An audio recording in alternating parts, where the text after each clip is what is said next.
Энэ цаг мөчийн мэндийг хүргэн үзэгчдээ Субэдэцгийн сайтаас үзэгч та бүхэнд зориулан бэлтгэж байгаа тэрл бие нэвтрүүлгийн маань энэ оны анхны дугаар үзэгч та бүхэнд хүрэхэд бэлэн болсон байна. Оны анхны дугаараар Монгол Улсын их хурлын гишүүн Эг Цэцэг хүрэлцээлээ. Танд энэ өдрийн мэнд төргийн урилгыг манд хүлээн авч студид манд хүрэлцээрсэн танд маш их баярлалаа. За энэ сайхан нэвтрүүлэгтээ урьж оролцож байгаад баярлалаа. Танай үзэгчдэд болон танай хамт олонд энэ өдрийн мэндийг хүргье. Тэгэхээр аливаа хүний тухай ярихад нутаг ус Жи аавын тухай асуухгүй байхын аргагүй. Аль нутгийн хэний үр сад вэ гэдэг талаар хоёлаа яриагаа эхлэе гэж бодож байна. Би Арангаа аймгийн Тариа сумын гаралтай. Арангаа аймгийн төвдөр төрсөн байлээ. Тэгээд миний нэрийг Булган Тамир гэдэг анх нэрлэжсэн гинэ.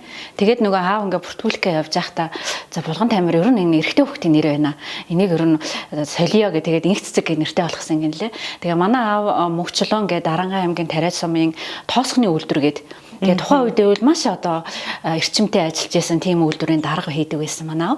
Тэгээд тэнд ч бүр ингээд 100 болохоор бүр аймгийн төвөөс ингээд Темсийн оюутнууд хүртэл хурж ирж тийм тоосго зохиох ажиллагаанд оролцдог тийм байсан. Тэгээ аав тэр үеийн даргаар ажиллаад тэгээ тэр үед би аавынхаа нэг юу айгуу сайн сан. Тэгээ нэг юм дээр үед нэг хортой цаас гэж байдаг шүү дээ. Бодвол тэр нэг тэгээ аав чинь юм баадантай бичиг баримт. Тэгээ тэн дотор нэг юм хортой цаас тэгээд нэг юм харанда. Тэгээ тэрүүгээрээ ингээд нөгөө юмаа бүглэн. Тэгээ тэр болгоныг ингээд хараад ямар мундаг юм бэ гэж аавгаа их биширдэг тийм хүүхдэл байсан санагддаг. Тэгээд ер нь бол баг насаа аавын л хүүхэд байсан. Тэгээ нэг аав маань нэг юм моциклтэй. Тэгээ тэр моциклийнх нь банкн дээр л ерөөсө баг насаа үлдсэн санагддаг. Тэгээ ээж маань болохоор Арангаа аймгийн Тариа сумын тэр нийтийн аж ахуйн үйлчлэгний газар гэж байсан. Тэнд ажилладаг байсан. Манайх чих олуулаа, долуулаа. Тэгээ 5 охины би чи 2 ахтай, 2 эгчтэй, 2 эмэгтэй дүүтэй. Тэгээ 5 охины дунд хохин. Тэгээ яг голынх нөхөн. 10 жилийн боловсруулаа хаана хэрхэн дүргсэн байна. Тийм. Тэгээд Тариатад 1-ээс 3 дугаар анги хүртлээр сурсан. Тэгээ би тэр аав усг заасан багштай бол маш их баярлаж явдаг. Сэнгэж багш гээд маш алдартай тийм багш байсан. Тэгээд тэр багш маань яадаг байсан гэхээр юу гэдгийг тоогоо ингээд хамгийн түрүүнд бодоод ирсэн. Эсвэл бичих юм хамгийн түрүүнд бодоод ирсэн хүүхдэд нэг юм. Тэр багш маань ингээд хүүхд ингээд нэг юм бацайхан ингээд нэг юу исэн шиг яруу наригч. Тэгээ бодвол ээжтэй юм нэг юм дээр үеийн юм онгоцны зураг мураг 9 жорын зурагтай юм оторид өгдөг байсан юм байна. Тэгээд нөгөө нэг багш маань ингээд хамгийн түрүүнд бодоод ирсэн хүүхдэд дандаа оторид бэлгэлдэг. Тэгэл яавал хамгийн түрүүнд юм хийж чаа тэр оторидыг авах уу гэдэг. Тэгэл ерөөсө тэр үеэс л нэг тийм хамгийн шилдэг, хамгийн мундаг хүүхд байхын төлөө л ингээд юу яцсан төлөвсчихсэн. Тэгээд 3 дугаар ангида Эрдэнэт рүү шилжчихсэн. Тэгээ багш маань тэр үед Эрдэнэтэн болоорой гэж тухан дээр үнсчихсэн. Тэр айгуу гайхалтай. Тэгээд яг л багшийнхаа тэр өрөөл багшийн маань тэр өрөөл биелээ олсон гэж ингэж би боддог. Одооны өнцгөөс харахад тэгээ би сая зуныхаа амралтаар Тариатын 10 жилийн сургуулийн 100 жилийн ой гэд очлоо. Багштай төрийн одон медалийг гардуулж өглөө. Тэр бол үнэхээр тийм сэтгэл хөдлөсөн момент бол надад байсан. Аав усгийг заа намайг үдээ зэрэгцүүлэх анхны ажлын төлөвлөлт байсан багштай баярлалаа.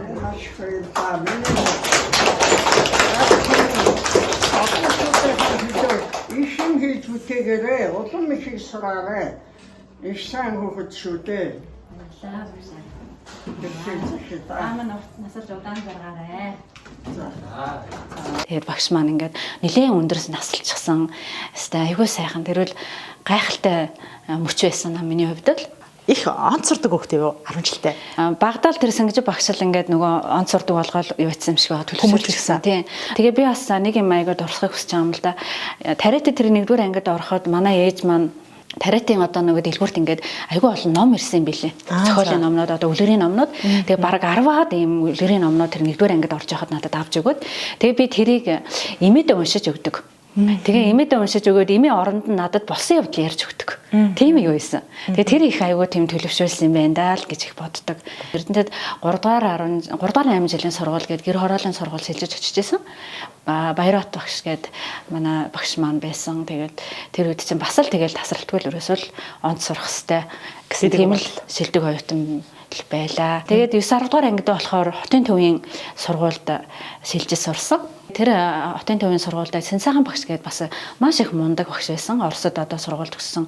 Ерөөсөө ингээд хичээл заахаараа дандаа л орос номноос хичээл заана. Тэгээд бас Бээжин сан гээд Эрдэнэтэй үл маш алдартай тооны багш.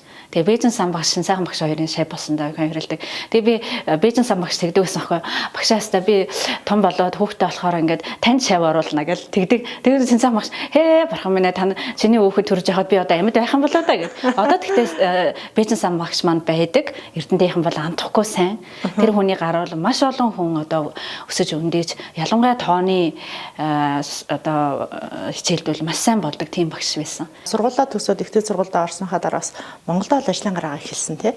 2000-аас 2013 онд одоо Монголд эрчим хүчний салбарт ажиллаж байгаад тэгсэн. Гадагшаа явсан билээ. Тийм би ч 10 жилдээ төгсөөд эрчим хүчний сургуулийн цахилгааны ангид орсон. Тэгэл бас л одоо тэр үед чинь юм шилдэг оюутан техникийн сургуульд тэгээд намайг 2 дугаар курст байхдаа хаа 97 онд юм байна. Бага хүнд ерөнхийлөгч одоо сонгуул болж исэн. Тэгээд тэр үед бас ингээд нэг онд сурдаг тийм хүүхдүүдэд 1 жилийн сургалтын төлбөр одоо өгч исэн. Тийм. Тэгээд би тэр үед чинь 1 жилийн сургалтын төлбөр одоо ингээд Монгол Ардын нам хувьсгал нам гэсэн үг шүү дээ тэр үед чинь тий. Тэгээд бага хүнд ерөнхийлөгч гардуулаа. Тэгээд дээрэс нь тэр үед чинь одоо тэгээ анх л тэр үед энэ намд илсчээлээ 97 оны. Тэгэхээр чинь би энэ намын бол нэлээд одоо дээр үеийн ууган гişүүдийн нэг гэсэн үг байхгүй юу? Тэгээ техникийн сургуулийг төгсчөөд Эрдэнэт болгоны шугам шүлжээ гэдэг газар анх Эрдэнэтэд очиод тэр үед чинь ингээд нөгөө задраагүй байсан шугам шүлжээ гэдэг нэртэйс. Тэгээ тэнд давдаа бас анхныхаа ажлын гарааг эхэлж ирсэн. Тэгээ дараа нь цахилгаан дамжуулах шүлжээ компани гэдэг 2 салаад тэгээ тэнд 13 жил 13 он хүртэл ингээд ажиллаж байсан. Тэгээд би дамжуулах шүлжээнд маш их хайртай. Тэгэл тасралтгүй л ингээд дамжуулах инх цэцэг байна гэж хүн рүү уцаар ирдэг. Тийм байлаа. 2014 он хүртэл дамжуулахтаа л өсөж өндөөсөн. Оглоод явчихсан байж тээ гэсэн үг тийм. Яаж явж байгаад та гадагшаа явж гинт явж сурах болчих. Яагаад ийм шийдвэр гаргаад явчих вэ? Эрчим хүчний салбар чинь ерөнхийдөө бол нэг юм бараг л хүнтэй адилхан байхгүй юу? Ингээд одоо юу гэдгийг ингээд савладаг тэр савлалт нь хитрэх юм бол зогсчдаг тий. Тэгэхээр энэ одоо эрчим хүчний салбар одоо шүлжээг ингээд загварчлаад тэгээ энд болж байгаа төрөл бүрийн одоо процессыг ингээд урьдчилан одоо шинжилдэг тийм одоо инженер гэсэн үг байхгүй юу? Тэгээ тэрүүгээр л ерөнхийдөө 14 жил ажилласан. Тэгээд ингээд цаашлаад явахаар эрчим хүчний системийн докторжилт гээд бас нэлээд хүнд ийм одоо юу одоо манайх чинь штэ 0 зогсчдаг штэ нэг урсаас одоо шугам холбоотой байдаг. Энэ шугам байхгүй бол бид нэр докторжилтаа хадгалж чадахгүй энэ төр юм яриад байдаг штэ. Тэгэхээр энэ докторжилт гээд нэлийн хүнд сэдв байхгүй. Тэгээ ер нь бол энэ хүнд сэдвэр одоо би энэ горим тооцоо загварчлаар сурсан. Би л одоо ийшээ сурах нь зүйтэй байна гэдэг тийм одоо мэдрэмжтэй байсан л та. Тэгээд хамгийн одоо за яавал одоо ийшээ сурж болох юм бэ гэд одоо тэр үеийн тэтгэлгийг хайсан чинь Австралийн засгийн газрын тэтгэлэг гэдэг үнэхээр буянтай, гайхалтай буянтай юм тэтгэлэг байсан. Тэгээ 13 онд энэ тэтгэлэгт одоо анх удаа аплай хийгээд тэгээ энэ тэтгэлгийг ингээ авч ирсэн. Тэгээд энэ тэтгэлэг чинь одоо нийтдээ 700 гаруй юм Монголын одоо мэргэжилтэнгүүдийг Австралид магистрийн зэрэг хамгаалуулсан. Үнэхээр Монголын одоо хүний нөөцийн салбарт бол үнэтэй хувь нэмэр оруулсан ийм одоо буянтай тэтгэлэг. Тэгэхээр ер нь энэхүү тэтгэлэгт яг одоо хамрагдахын тулд залуучууд маань юун дээр илүү анхаарах хэрэгтэй юм бэ? Голч дүүн нь одоо ингээд 3-аас дээш байх хэрэгтэй нэгдүгээрт нь. Тэгээ хоёрдугаарт нь болохоор мэрэгчлэрээ яг тухайн өөрийнхөө мэрэгчлэр ажилласан байх хэрэгтэй. Тэгээ цаашаа сурах нь бол яг мэрэгчлэрээ сурах хэрэгтэй. Тэтгэлэг яг хэдэн сар зарлагддаг? Тэтгэлэг болохоор 1 сарын 1-нд зарлаад 4 сарын 30-нд л хаагддаг. Ерөөсөө л яг энэ үед л аплай жилд нэг л удаа нэгдэл хаагддаг тийм тэтгэлэг. Монголоос хэдэн оюутан суралцах боломжтой юм? Тэтгэлэг. Монголоос яг хараа намайг одоо тэр нэг аплай хийж байгаа 13 онд бол 50 хэдэн хүүхд сурдаг байсан. Тэгээд 20 хэд нь болохоор төрийн байгууллага, 20 хэд нь хувийн хвшилгээ. Тэгээд цалгаан дамжуулах шүлжээвэл хувийн юмд ороод ингэ явдаг гэсэн. Одоо болохоор нөгөө тоон зөөрөөд нэг 10 хэд жилдээ нэг 10 хэдэн хүүхдийн төлөв авч байгаа юм л. Тэгээд ер нь бол энэ тоог өсгөх чиглэлээр бол Австралийн засгийн газартай нэлээд хамтарч ажиллаж байгаа. Тэгээд гол юу нь болохоор ерөөсөө л уухгүй л аплай хийгээд байх хэрэгтэй. Тэгээ эн чинь нөгөө Австрали Монголын засгийн газрын хамтарсан тэтгэлэг. Тэгээ Австралийн талаас бол ерөөсөө ингээд сургалтын төлбөр, за тэгээ стипенд гэх бүх юмын даана. Монголын талын хүлээх үүрэг юу вэ гэж. Тэгэхээр Монголын талын хүлээх үүрэг бол энэ хүмүүсийг одоо хурж ирэхээр нь ажлын байраар хангах хэрэгтэй. Буцаж ирэхэд нь. Тэгээ дээрэс нь энэ хүмүүсийг сурж явах хавцад нь одоо нийгмийн даатгалын тэмдэглэлийн одоо төлж явах хэрэгтэй. Гэсэн ерөөсөө ийм л хийдгэн үүрэгтэй. Тэгтэл яг ер нь бол энэ үүргийг баг биелэлт нь айгүй тааруу идэг гэж би зүгээр хардаг. Тийм ээ гэж би хардаг тийм. Ажлын байрыг хадгалах тал дээр бол байдгүй хадгалдаггүй юм байна. Нийгмийн даатгалын яа тийм ээ. Тэгээ юу нийгмийн даатгал матгал тушаалтай тийм. Зарим байгууллагууд бол мэдээж сайн байгаа шүү дээ. Одоо Монгол банк, эдийн засгийн хөгжлийн яамч гэдэг юм сангийн яамнууд нар бол яг л үүргээ биелүүлдэг. Тэгээ яг зарим байгууллагуудын хувьд бол бас жоохон тааруу гэдэг юм байна гэж хардаг. Гэхдээ таны одоо яг хамрагдсан Австралийн засгийн газрын тэтгэлэг маань яг энэ улс орнуудаас юугаараа өөр юм? Би бусад сайн тэтгэлгийг сайн мэдгүй байлаа. Зүгээр хүмүүсийн ярьж байгаа бол зарим тэтгүүл жишээ нь ингэдэг байхгүй ингээд цүн та ганцаараа л явах хэрэгтэй тэтгэлэг авсан бол одоо гэр бүлийнх нь хүмүүс явахгүй ч гэдэг юм уу. Тий. За эсвэл одоо ингээд юу гэдэг нь стипенд нэрэ баг гэдэг ч юм уу тий. Гэлийн тэтгэлэг чинь та ингээд гэр бүлээрээ 2 жил явна.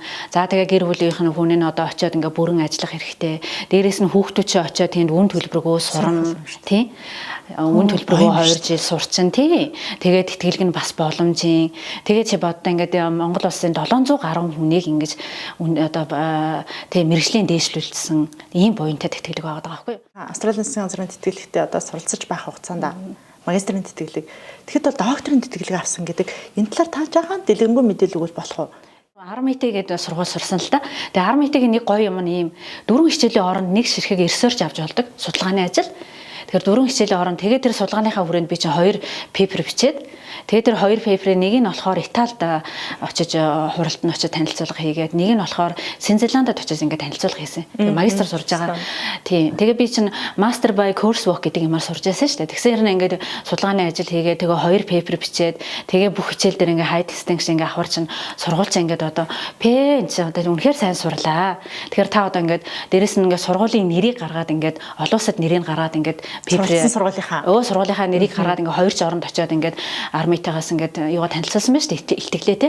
Тэгээд намайг 2017 оны шилдэг сурагч гэж шалгууруулад армитаг сургуул. Тэгээд цаашаа суралцах докторийн тэтгэлэг надад өгсөн. Тийм олгосон тий. Тэгээд нөгөө Австралийн аварцын нэг одоо шалгуурч юм штэ. Сургуулаа төгсөөд 2 жил заавал Монголдо ерөөсө сургуулаа төгссөн л бол шууд Монгол руугаа ирэх хэрэгтэй. Тэгээ Монголдо 2 жил ажиллах хэрэгтэй гэсэн нөхцөлтэй байхгүй юу? Тэгээд нөгөө докторийн тэтгэлэг ингээд сайн сураад аавна гэдэг чинь баг бас л хэрэг харгийн одоо хүн авахтай айгу хэцүүлтэй. Докторийн тэтгэлэгт явахад бас инээдтэй. Ер нь бол ингээд баг цаашаа сурна гэхээр ингээд хашраад байгаа байхгүй юу?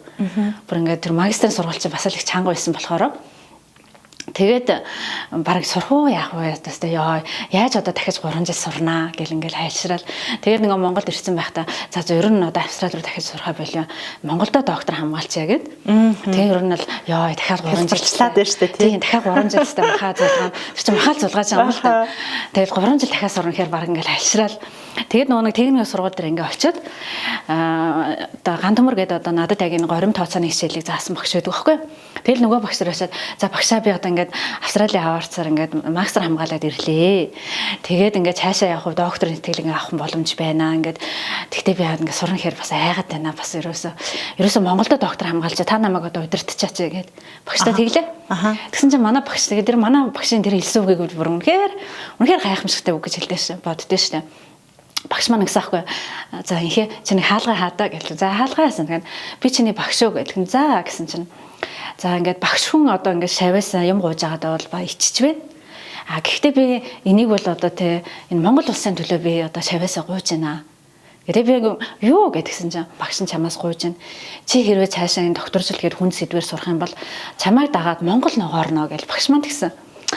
Тэгэл тэр үг маань надад тест үнэхээр нөгөө баг сурах уу яах уу гэж нэг гулж ийцэн байсан хүмүүний чинь бүр ингээд нэг инээд ингээд бүр үүрэг хариуцлага ингээд огшоогоо тийм үнэхээр Монгол улс намайг ингээд нэг юм тийм томилоод за чи Монгол улсын төлөө яв сур гэд ингэж байгаа юм шиг тийм. Тэгээд ёо тийм үү гэд юу нөгөө нэг одоо сурах уу яах уу гэжсэн хүн чи бүр ингээд бүр үүрэг хариуцлага ухамсарлал тэгэл тэр одоо ингээд очиж доктор сурч ялаа. Тэгээ мэдээж хараа тэр олон одоо гадны оюутнуудын дунд ганцаараа монгол оюутан. Тэгээ дээрэс нь бидний унган хэл чинь англи биш шүү дээ. Дээрэс нь нэг аль бие усны хэл чинь англи биш болохоор маш хэцүү. Тэгэл тэр ингээд нөгөө олон оюутнуудын дунд чинь тэр олон пейперийг уншин, нойрн, хүрэн. Тэгэл дээрэс нь заримдаа ингээд бараг 6 сарыг хөдөлмөрлсөн пейпер нь режект гэдэг нь одоо ингээд бараг хүлээн зөвшөөрөхгүй буцаагдана. Тэр болгон чинь бараг л ингээд нугарж унана тий. Тэгэл тэр чинь нөгөө багшийн тэр хэлсэн үгнээр нэр би ч одоо тий Монголыг ногооруулах юм шүү дээ тий Монголоос би чинь ганцаараа байгаа шүү дээ гэл тэрийг ингээд ботхоор ингээд баг ингээд нуурсан байсан юм чинь ингээд өөрөө ирэхгүй баг юм энерги орж ирэл тий нэрэн би чинь нэр ганцаараа энэ олон оюутнууд Монгол шүү дээ гэл ингээд тий багшийн тэр хэлсэн үг л миний хувьд бол маш их тийм эрч хүчийг энергийг өгж лөөжин болж исэн тийм үгэ гэж ингэж би уушдаг үн цэнтэй үг манай багш маань нөгөө Ласанта гэдэг нэг юм Шарлан хүн байдаг аахгүй айгүй тийм сэтгэлтэй айгүй мундаг багш мундаг удирдагч тэгээд доктор хамгаалчаа тэгээ яасан чинь багш маань гэсэн чинь ингээд инхээ гэсэн чамаас нэг юм гуяа гэдгсэн. За юу вэ гэдгсэн чинь ингээд чи надад ингээд яг өөр шиг юм хичээнгүй Монгол одоо доктор оюутан олж өгөөрэй гэсэн ш. Тэгээ би бүр тэрийг ингээд фүшээ багшаа стандараа баярлаа. Тэр үл ингээд миний хувьд бол маш том одоо нэг үнэлгээ. Багшийн хувьд бол нөгөө сайн доктор оюутантай байх нь тэр багшийн хувьд бол бас аюул чухал. Яагаад тэгэхээр тэр хичээнгүй сайн доктор оюутан чинь ингээд юу л дэлхийн топ журналд ингээд пейпер бичих гэдэг шүү дээ. Тэгэхээр тэр багшийн нэр бас гарна. Багшийн одоо нөгөө энэ ранк нь бас ингээд өсөөд идэг байхгүй юу? Одоо энийг удирдах чи одоо топ би чинь доктороо хугацаанд ингээд 3 жил 3 одоо топ журналд пейпер биччихлээ. Би нөгөө нэг доктор хамгаалчаад бас ингээд ер нь бол ингээд маш их тийм хөөрөлтийн байдалтай байсан. Тэгэл одоостай яавал ер нь бол тэгэл хүн ингээд ялангуяа Монгол хүн бол ингээд л яавал Монгол улсынхаа одоо хөгжил хувийн нэмэр оруулах уу гэл ингээд л сэтгэл хөдлөөл те. Тэгээд нөгөө нэг тэр гадаад харилцааг хариуцдаг нэг Зосиф гэх залуу байдаг байхгүй Монгол руу нэлээд олон удаа ирсэн. Тэгээ тэр одоо захиралтай ингээд уулзаад ингээд за одоостай би ингээд доктороо төгсчлээ. Одоо би ингээд Монголын хөгжилд хувийн нэмэр оруулах ёстой. Тэгэхээр одоо ямар дэмжлэг одоо армитийн зүгээс байна гэдгсэн тэр юу гэсэн хэрэг гэсэн мастер by research гэдэг нь судалгаагаар доктор хамгаална гэсэн үг. Тэгээд судалгаагаар доктор хамгаалах за тэгээд доктор оюутанд 100% тэтгэлэг олгоно Монголоос. Тэгээд Монголын засгийн газартай хамтарч ийм одоо тэтгэлэг манай сургуулиас бол одоо олгох боломжтой гэсэн.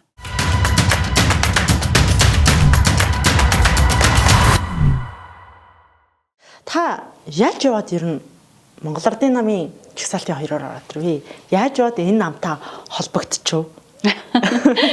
Би яг одоо ингээл нэг улсын хурлын сонгуулийн үеэр нэр нь байдаг зураггүй нэг хүн яваад байсан. Тийм.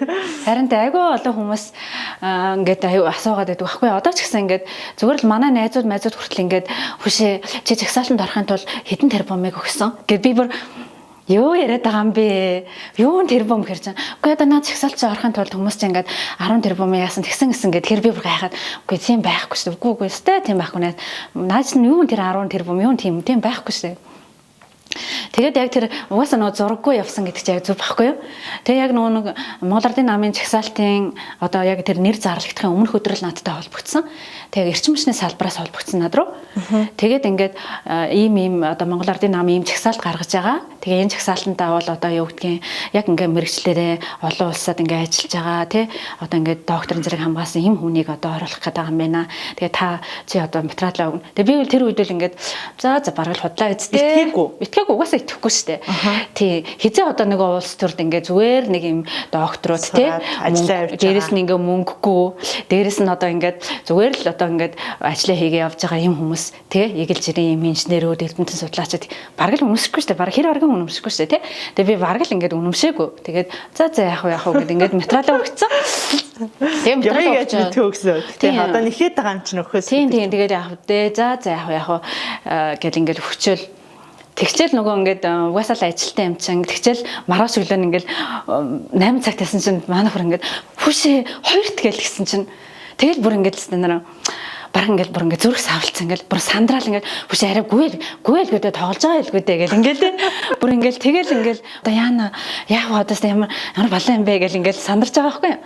Тэгэд нөгөө нэг ингээд Монгол руу уцтаад ингээд ах руугаа уцтаад тэгэл ингээд хэлсэн чинь ингээд айгүй сайхан тайвшруулад за угаасаа л чи улс орныхоо хөгжилд хувь нэмэр оруулах хэрэгтэй хүмүүс нэ. Тэгээ энэ бол одоо хэр баргийн хүнд олддог тийм одоо юу биш боломж биш.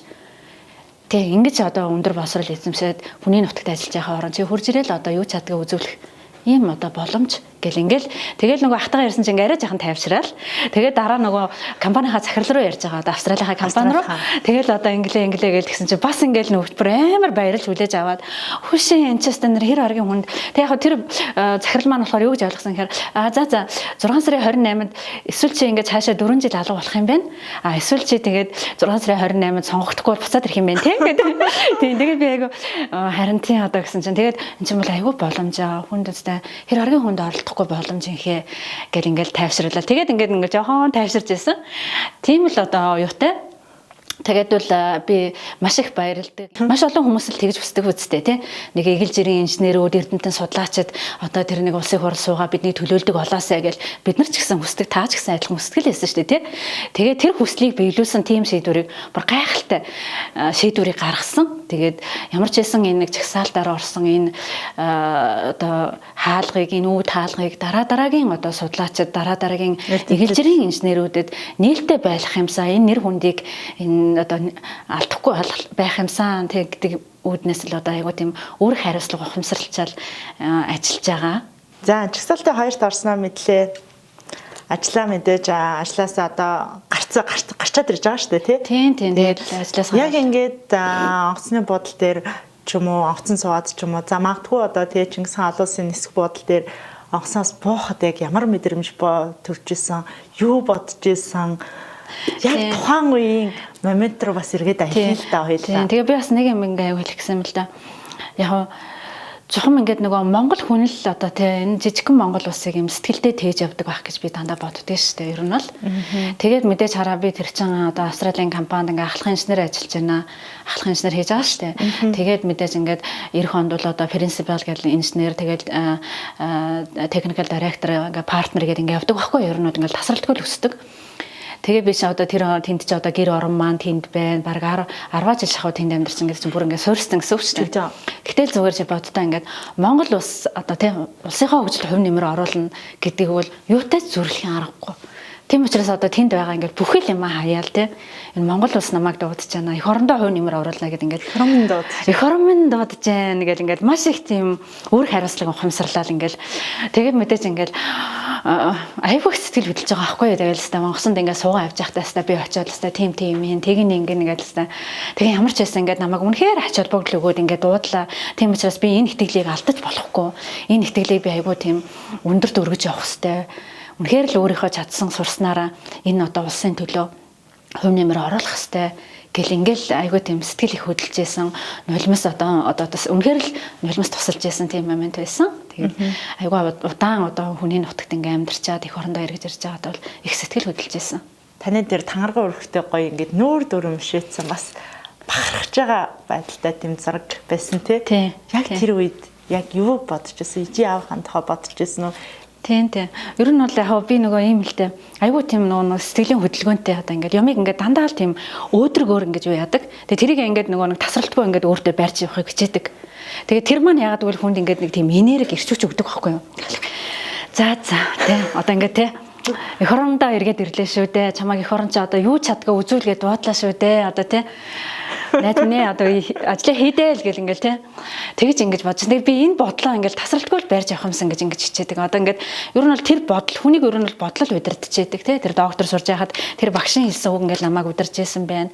Одоо ингээд эх орондоо эргэж ирэх чинь ингээд тий. За хэвээ тэр эх орон чин чамайг дуудсан. Бүхэл бүтэн жагсаалтынхаа хоёр чамайг жагсаагаад тий.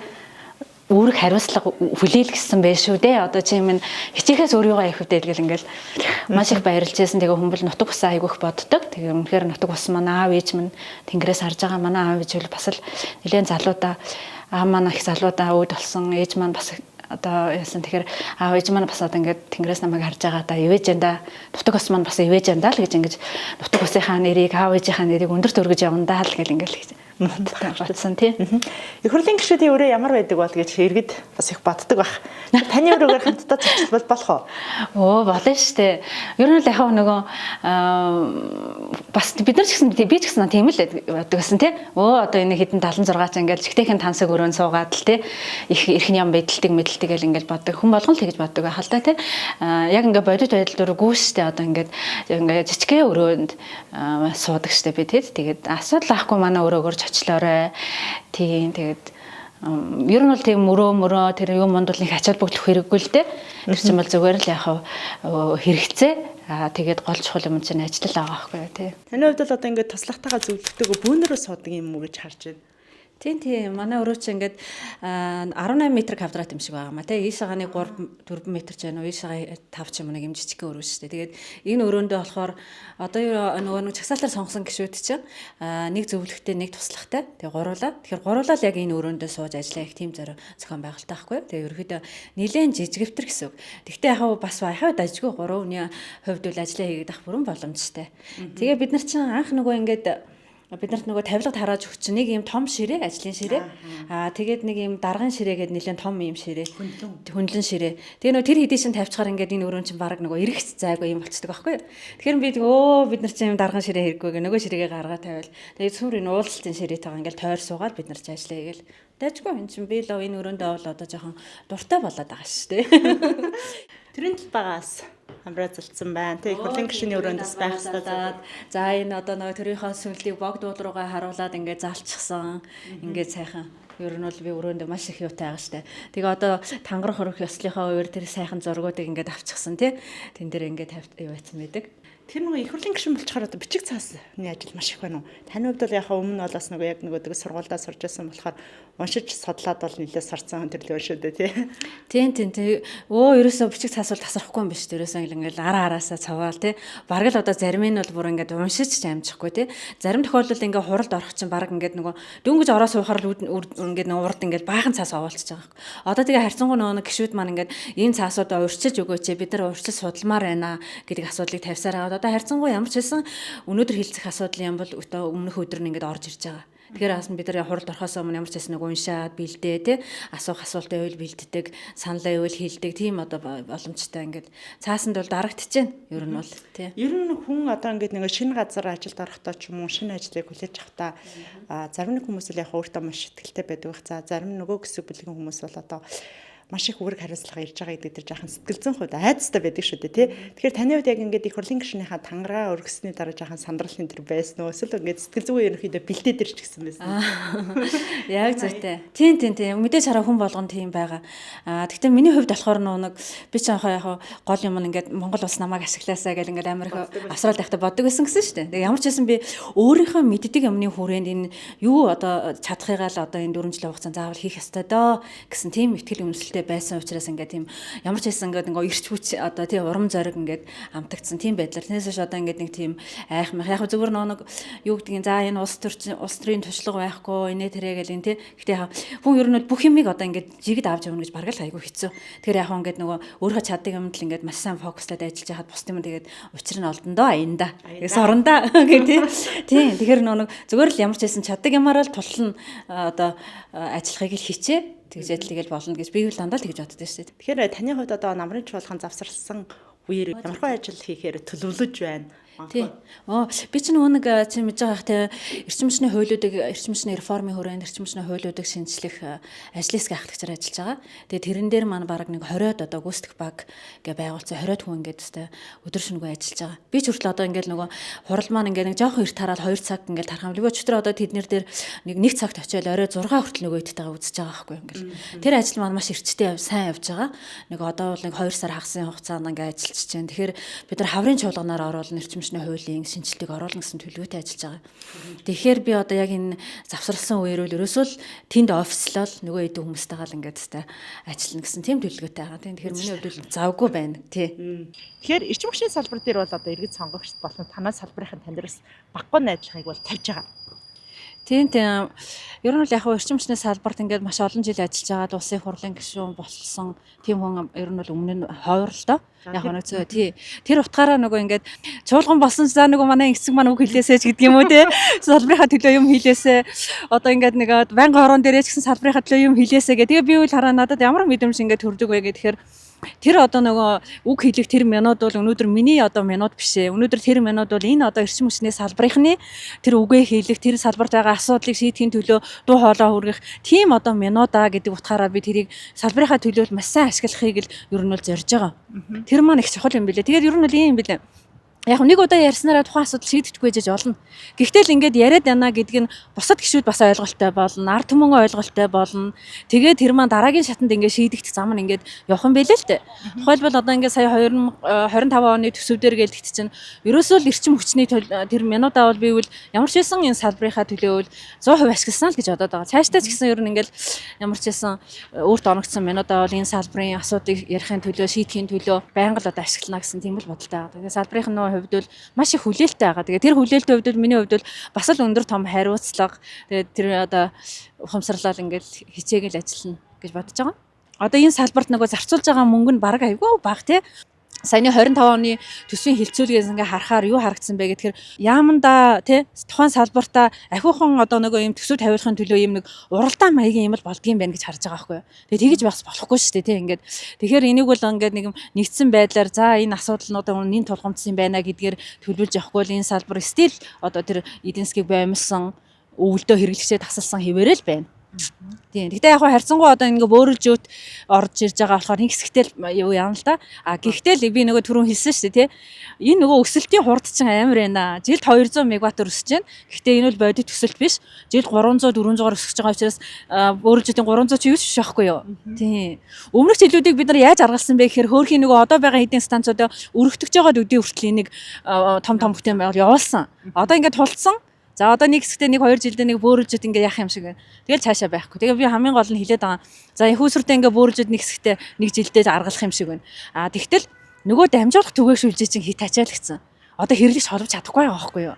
Тэр энийг ингээд яагаад ойлгоод тэгээ тэр нэг жилдээ одоо шин тэр Баян шүү юуны 160 станцыг үл энэ жил хэрвээ төсөв суулгасан бол 15 тэрбумаар нөгөө нэг юу лээ соёлын амны 18 ваучер гэсэн шүү дээ. Тэгтэл тэр чинь нэг 17 тэрбумаар ч юм уу тэр нэг Баян шүү 160 станц барьчвал тэр айлууд чинь цахилгаанаар хэрэглэгээ ангаад энэ утаагийн чинь бас жоохон бууруулахад хувь нэмэр оруулах нь шүү дээ. Тэгээ ийм яагаад олж харахгүй байгаа юм болоо гэд би сангийн амнаас ингээд асуугаад байгаа байхгүй юу. Тэгээ би одоо бол 26 оны төсөв дээр бол одоо маш сайн одоо ингээд төсвийг юу яхаас нь эхлүүлээд хамтарч ажиллая гэсэн бодолтой байгаа. Монгол томны нэг сайхан үг байдаг шүү дээ. Үг амилтгаа гэж. Тэгэхээр бас таны усыг заасан бага ангичин багш одоо тариатын багшин хэлсэн эрдэмтэн болоорой хэмээн одоо тохон дээр нүсэд явуулж байсан багшийн үг өнөөдөр биелээ олж таны хувьд одоо Монгол улсынхаа их хурлын гишүүн болж их орныхоо төлөө иргэдийнхаа төлөөс хичээж зүтгэх том үүрэг хариуцлагыг хүлээгээд өнөөдөр бол явж гин тий. Өөрийнхөө ингээд жишээнээс ингээд харахад ер нь бол ингээд хүнд хэлсэн юм сайхан үг тухайн хүний хувьд бол юм ерөөл юм байна. Хизээ нэгэн цагт биелээ олдог тий. Одоо тэр багш маань ингээл тий эрдэнтэн болоорой гэж тухан дээр үнссэн биш үү. Гэтэл тэр үед одоо эрдэнтэн болох ч юм уу ерөөсө төсөөлөгдөхгүй шүү дээ. Гэтэл тэр ингээд ерөөл ингээд биелээ олсон байгаа ч тий. Тэгэхээр ингээд би бол хүмүүст ингээд ер нь сайн сайхан юмыг сэтгэлийнхаа одоо угаас ингээд хэлж яхах юм бол тэр хүний хувьд бол айгүй том ерөөл ингээд болд юм байна гэж би ингээд хардаг. Хоёрдугаар би одоо хүмүүст ингээд хэлэх гэсэн юм юу вэ гэхээр ер нь бол ингээд хүн одоо ингээд удирдуулж байгаа хүн хамт ажиллаж байгаа хүмүүсээ байнга л одоо тийм биширч байх нь айгүй чухал юм байна гэж хардаг. Биширч пөөх одоо энэ ямар чадвартай юм бэ? Ямар мундаг юм бэ? Одоо тий энэ хүн шиг болох юмсан тий. Тэгэл энэ хүний одоо өгсөн даалгаврыг би яавал одоо 100% биелүүлчих үү гэл ингэж хичээж тэгээд ингэж явахаар яах вэ гэхээр тэр явцад та маш их хэмээг одоо олж мэддэг, маш их өсөд дэвждэг. Дээрэс нь хамгийн чухал юм нь болохоор чи өөрийнхөө ингээд бүр насан туршдаа хаяхан аргагүй тэр нөгөө одоо арга барил те хандлагыг өөртөө төлөвшүүлчихэж байгаа байхгүй юу? За маш их баярлалаа. Ингээд нөгөө яриад байвал та хоёрт ярилцсад мунтахгүй их байна. Магадгүй одоо гэрэлмаа сэтгүүлч надаас нэг юм асуучаасаа гэж бодож байгаад ч юм уу миний асуугаагүй асуулт байх юм бол хамгийн сүүлч хоног би танд асуулгыг өрүүлдэе гэж бодож байна. Тий. Монгол ирчээд нэг юм л мэдрээд байна л да. Юу мэдрээд байна гэдэг тэгэхээр ялангуяа нөгөө сошиал медиагаар ингээ бараа мэдээ цацж байгаа асуудал би маш их эмзэглэж байгаа л да. Мэдээж энэ чинь яг мэдээж сул тал муу юм байх юм бол одоо цацах нь бол зүйтэй л дээ. Гэхдээ ингэж нөгөө нэг тасралтгүй бараа мэдээг ингэж явуулах нь бол хүмүүсийг маш их сэтгэлийн гутралд ингээд юу авчиж байгаа. Маш их одоо хэмжигдэхийн аргагүй тийм хохирлыг одоо нийгэмд ард түмэнд авчирж байгаа гэж би ингэж боддог байхгүй юу. Бодоод байгаа байхгүй сүүлийн үед бол тийм учраас аль болох л одоо юу гэдгийг ингээд нөгөө боловсралтай, чадaltaй яа тухайн чиглэлээрээ ингээд үнэхээр одоо мэрэгсэн ийм хүмүүс нь одоо ийм олон нийтэд одоо сошиал медиан дээр нэлээд идэвхтэй байж одоо ийм эрэг сайхан мэдээллийг ингээд түгээхэд бол анхаарах нь зүйтэй юм байна л гэж би ингэж хараад байгаа байхгүй юу. Одоо зүгээр ингээд нэг сайхан ажлаа хийх гэжсэн хүн ингээ муухай мэдээ сонсчвал баг тэр ажлыг хийж чадахгүй ингээд уурлаад тий саналгалаа чичрээд тэгээд дээрэс нь магадгүй нэг жоохон сэтгэлийн докторгүй байсан хүн бол баг тэр хүний ингээ мэдрэлийг муутгах чинь шүү дээ. Тэгэхээр энийг бол үнэхээр анхаарах цаг нь болсон юм байна гэж л би зүгээр хараад байгаа шүү дээ. Ингээ тий яагаад тэгэж ингээд нөгөө мэдсээр ээжээж буруу мэдээлэл түгээгээд хүмүүсийн уурыг хүргээд тэгж уурыг хүргэснээрээ би нэрд гарч ийн би одоо нэг юу яаж яах гэж ингэж хүмүүс бодоод байгаа юм бала тэрийг бол би айгуу тийм буруу хандлага. Тэгэхээр энэ хандлага бол магадгүй та өөрөө ингээд нөгөө нэг хожиж гин гэж яж магадгүй. Гэхдээ маш их хохирлыг та нийгэмдээ энэ ард түмэнд авчирч шүү. Ард түмнээ сэтгэлийн готролд оруулж шүү гэж л би зүгээр бодоод байгаа. Энийг бол жоохон засах хэрэгтэй байна даа л гэж би бодоод байгаа шүү. Мэдээж ингээд нөгөө болохгүй байгаа юм хэлхэн зүйтэй л те. Гэхдээ энэ маань ингээд хит давмгаалчаад байна гэж.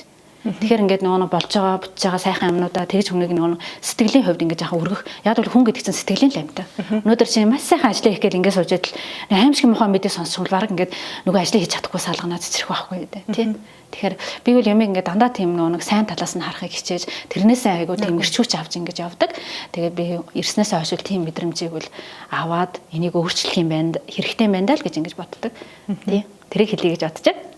За баярлалаа. Тэгээд бидний бас урилгыг хүлээн авч студид маань хүрэлцээрсэн танд маш их баярлалаа. Таны Острих ажилд амжилт хүсье. За баярлалаа. Та бүхэн ч гэсэн баярлалаа. Ийм гоё эрг мэдээллийг одоо ард түмэндээ түгээдэг ийм гоё үйл ажиллагаа хийгээ явуулж байгаад нь одоо баяр хүргэе. Тэгээд өндрөөс өндөр амжилтыг хүсье аа. Баярлалаа. Суббота цэгийн сайтаас үзэж та бүхэндээ зориулан бэлтгэж байгаа Тэрэлбийн нэвтрүүлэг энэ оны анхны дугаар үзэж та бүхэндээ хүргэлээ. Өнөөдрийн зочноор Монгол Улсын их хурлын гишүүн Инх цэцэг өргөдөө оролцлоо гэд нэвтрүүлэгтээ хамтдаа ирсэн эрхэм үзэж та бүхэндээ маш их баярлалаа. Дараагийн дугаараараа эрг уулзтлаа. Баяртай.